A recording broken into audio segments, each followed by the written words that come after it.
राधे राधे सखा और सखी। आज हम आपको बताएंगे कि ऐसी कौन सी चीज है जो राधा कुंड को दर्शन करने वाले किसी भी भक्त को नहीं करनी चाहिए। स्वागत है आपका एक्सप्लोरर X2 में, जहां मैं और मेरी सखी गए थे गोवर्धन की परिक्रमा करने, जिसकी छोटी परिक्रमा करते समय ठीक बीच में आपको दर्शन होते हैं श्री राधा कुंड के और श्री श्याम कुंड के। इन कुंड की कहानियां भी काफी रोचक हैं। श्री श्याम कुंड का निर्माण श्री कृष्ण ने अपने पैर की एड़ी को जमीन पर जोर से मारकर किया था और चारों धामों की पवित्र शक्तियों को यहाँ पर पानी के स्वरूप में आने का निमंत्रण दिया था। इस पे फिर परिहास करते हुए श्री कृष्ण ने राधा को चढ़ाया था कि देखो मैं कितना अच्छा कुंड बना सकता हूँ, तुम ये कुंड ऐसा नहीं बना सकती। इससे रुष्ट होकर राधा जी ने ठीक उसके बगल में अपने कंगन से खोदकर राधा कुंड का निर्माण किया। लगता है राधा और उनकी सखियों के इतने परिश्रम की वजह से ही आज राधा कुंड को इतनी ज्यादा मान्यता प्राप्त है।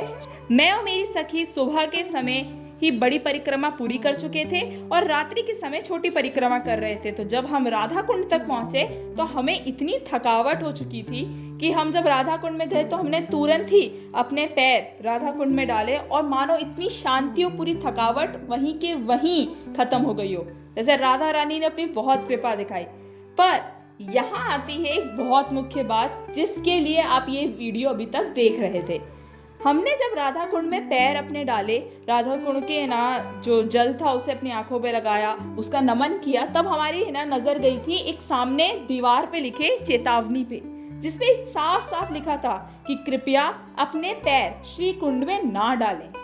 और आश्चर्य की बात है कि शायद पानी की वजह से पानी का स्तर इतना बढ़ चुका था कि वो किसी को भी दिख नहीं रहा था। वो तो हमारी बस नजर चले गई, थोड़ा सा पानी का स्तर कम हुआ तो, और हमें लगा कि वहां पे जो पंडित पूजा करा रहे हैं उन्होंने भी किसी को चेतावनी नहीं दी कि इतने पवित्र कुंड में आपको पैर नहीं डालने हैं। दूसरी बात कि राधा कुंड का पानी आपको पीना नहीं है, ग्रहण नहीं करना होता है। आप उसे अपने सर पे छिड़क सकते हैं, ठीक है, उसे आंखों पे लगा सकते हैं, पर उसे आप पिए नहीं। पीने का एक और वजह हो सकती है क्योंकि इतना ज्यादा आज के समय पे वो कुंड दूषित हो चुका है प्रदूषण के चलते कि आप उसमें वैसे भी उसका जल ग्रहण नहीं कर सकते। तो इसलिए मना किया जाता है कि आप राधा कुंड का जल ना पिएं। तीसरी चीज और सबसे मुख्य कि राधा कुंड कोई जानी पहचानी सी जगह नहीं है जहां आप कभी भी मुंह उठाए जा सकते हो।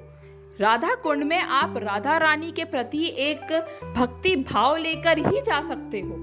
ऐसा कहा जाता है कि मथुरा वृंदावन में जितनी भी पर्यटक स्थल हैं उन्हें आप सिर्फ एक पर्यटक स्थल के तरीके से ना देखें, उसे एक भक्ति स्थल के तरीके से देखें। तो राधा कुंड में भी अगर आप जा रहे हैं तो बिना राधा रानी को याद किए अगर आप जाते हो वहां पे तो आपके वहां जाने का कोई मतलब नहीं रहता। इन 3 बातों का बस आपको मुख्य ध्यान रखना है।